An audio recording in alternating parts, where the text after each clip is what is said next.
کیونکہ میں ہمیشہ یہ کہتی ہوں کہ ماں کو نہیں پتا ہوتا جتنا بیویوں کو پتا ہوتا ہے کہ خاوند میں کیا کیا چیزیں ہیں. ایسا نہیں کہ وہ دوستوں میں جا کے اس کا مذاق اڑا رہی ہے, ایسا نہیں کہ وہ ماں کو جا کے بتا رہی ہے وہ چیزیں جو اس کے عیب ایسے ہیں جو وہ کسی کو بھی نہیں شیئر کرنا چاہتا. نہ صرف خاوند کے, اپنے سسرال کے گھر کی باتیں اپنے میکے میں جا کے شیئر نہیں کرنی چاہیے. اور I'm sure یہ بچی جو اس گھر میں آنے والی ہے اس کی تربیت نظر بھی آ رہی ہے, اللہ سبحانہ تعالیٰ اس کے لیے آسانیاں کرے. اب دیکھیں کہ یہ رشتہ جو بننا ہے, جو سب سے پہلا قرآن میں سب سے زیادہ کام اس ایک یونٹ پہ کیا ہے اللہ سبحانہ تعالیٰ. وہ کیوں کیا تھا؟ کیونکہ اس یونٹ سے نئی نسل پیدا ہونی تھی, نئی نسل کی تربیت ہونی ہے. بچیوں کی شادیوں پہ ہم جتنا وقت لگاتے ہیں نا, اس کا جہیز بنانا ہے, بری بنانی, کپڑے بنانے, زیور بنانا ہے, شادیاں یہ وہ کرنے میں ٹائم لگاتے ہیں.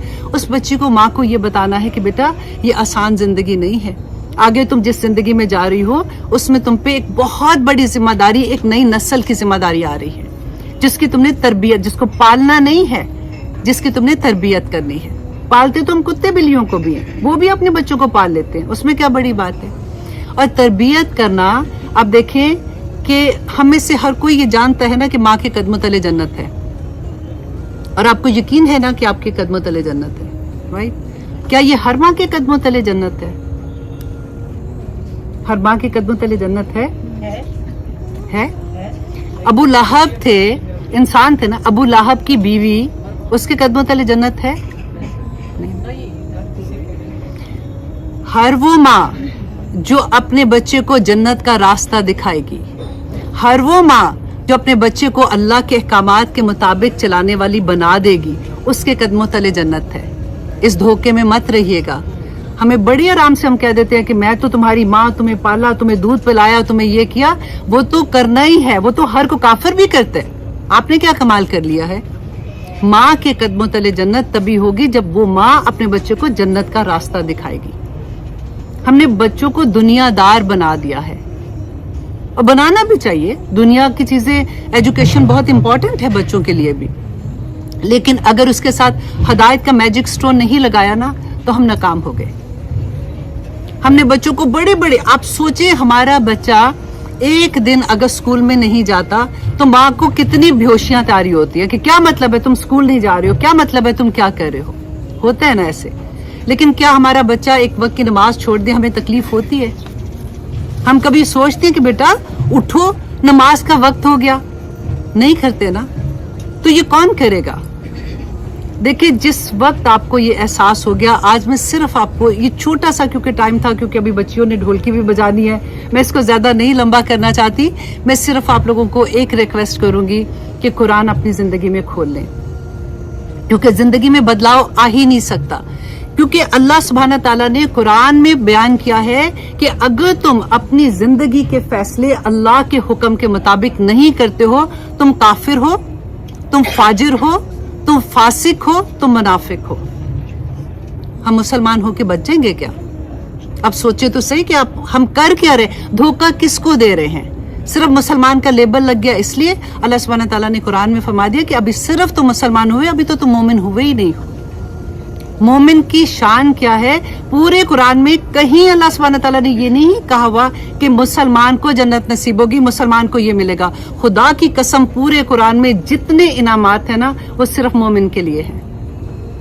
مومن بننے کی کوشش کرنی ہے, اللہ سبحانہ تعالیٰ کے احکامات کے مطابق زندگی گزارنے کی کوشش کریں, ورنہ کوئی راستہ نہیں ہے. آپ سوچیں قیامت کے دن دو ہی ہے, ایک جنت ہے ایک دوزخ ہے. الاعراف تو وہ تھوڑی دیر کا ٹائم ہے نا جس کے اندر روکیں گے, تو ایسا نہیں ہوگا کہ اللہ سبحانہ تعالیٰ چلے درمیان میں بٹھا دے, نہیں ہوگا. یا جنت ہے یا دوزخ ہے, اور یہ دھوکے میں بھی نہیں رہیے گا. خدا کی قسم شیطان نے ہمیں دھوکے میں ڈال دیا. اللہ رحمان ہے رحیم ہے, بخش دے گا. قرآن کھول کے دیکھیں, پوری بستیاں اللہ سبحانہ تعالیٰ نے عذاب میں ڈال دی تھی. وہ انسان تھے, میرے بچے جیسے ہوتے ہیں اللہ کے, وہ بھی تو بچے ہی تھے اسی طرح سے جیسے ہم کہتے ہیں اپنے بچوں کا. کیا وہ اللہ سبحانہ تعالیٰ نے ان کو تکلیف ہو رہی تھی؟ تو نہیں ہو رہی تھی اللہ سبحانہ تعالیٰ کو. ہمیں کیا لال لگے ہوئے ہیں؟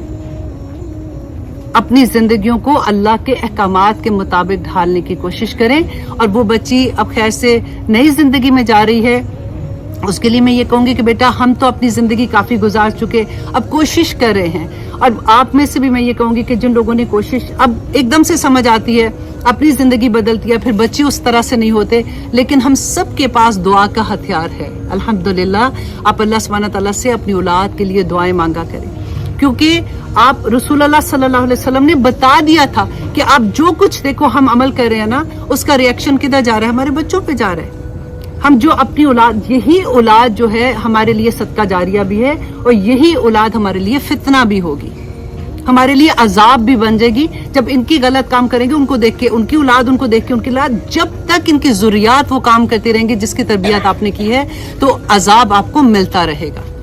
آپ کبھی قبر کے عذاب کے بارے میں پڑھ کے دیکھیں، قبر کے عذاب تو ابھی، آخرت کا عذاب تو بعد میں آنا ہے، اعمال تو بعد میں آنے، وہاں پہ کس چیز کا ہمیں حساب کتاب ہے؟ اور حساب کتاب ہو گیا تو عذاب کس چیز کا مل رہا ہے؟ جو ابھی آپ نے دنیا میں صدقہ جاریہ چھوڑا تھا نا، اچھا یا برا، اس کا قبر میں آ کے آپ کو ملتا ہے، جو بھی اچھا مل رہا ہے یا برا مل رہا ہے۔ اپنی اولاد کو دیکھیں، آپ دیکھیں، کیونکہ آپ لوگوں کے انڈر وہی صرف ہیں جن کو آپ انفلوئنس کر سکتے ہیں۔ اگر نہیں کر سکتے نا، اب لیٹ ہو گیا تو دعا کرے۔ اگر آپ کے پاس اتنا بھی وقت نہیں ہے تو آپ مجھے بتائیے کہ قرآن پاک میں سورہ کاف میں اللہ سبحانہ تعالیٰ نے فرمایا تھا وَأَبُوهُ صَالِحًا، یاد ہے نا آپ لوگوں کو؟ وہ جب دیوار گری تھی تو ان بچوں کی دیوار جب بنائی تھی حضرت موسیٰ علیہ السلام نے، تو وہ کیوں بنائی تھی؟ کیونکہ نیچے خزانہ تھا، ڈر تھا کہ گاؤں کے لوگ آ کے وہ خزانہ نہ لے لیں۔ اب باپ مر گیا ہے، کب کا مرا ہوا ہے نا، تو اللہ سبحانہ تعالیٰ نے فرمایا اس کی دعائیں، اس کا نیک عمل اس کے بچوں کے آگے آ رہا ہے، تو کیا ہمارے نیک عمل ہمارے بچوں کے سامنے نہیں آئیں گے؟ اتنی دعائیں کر کے جائیں، اتنی دعائیں مانگ کے جائیں، کیونکہ آپ کو بھی پتہ ہے، مجھے بھی پتہ ہے، ہمارے بچوں کے پاس وقت نہیں ہے۔ ہم ان کی نسلوں کے لیے دعائیں چھوڑ کے جائیں، شاید ہماری دعاؤں سے کسی نہ کسی طرح سے ان پہ اثر ہو جائے، ان کو اللہ والا بنا دیں، کیونکہ ہم اللہ کے پاس جا کے ہمیں سب کو جواب دینا ہے۔ جو ہم کر چکے اس کے لیے اللہ سبحانہ تعالیٰ کا کروڑ شکر ہے کہ ہمیں جب یہ احساس ہوتا ہے ہم توبہ کر سکتے ہیں۔ آج توبہ کر لیں گے تو اللہ سبحانہ تعالیٰ کا اتنی پیارا وعدہ ہے کہ تمام گناہوں کو نیکیوں میں بدل دیں گے، اللہ سبحانہ تعالیٰ ہمیں معاف کر دیں گے، اور اللہ سبحانہ تعالیٰ سے دعا کریں کہ اللہ سبحانہ تعالیٰ ہماری نسلوں کی حفاظت کرے۔ آمین ثم آمین۔ تو یہاں تک ہی رکھتے ہیں، چھوٹی سی دعا کر لیتی ہوں بس انشاءاللہ۔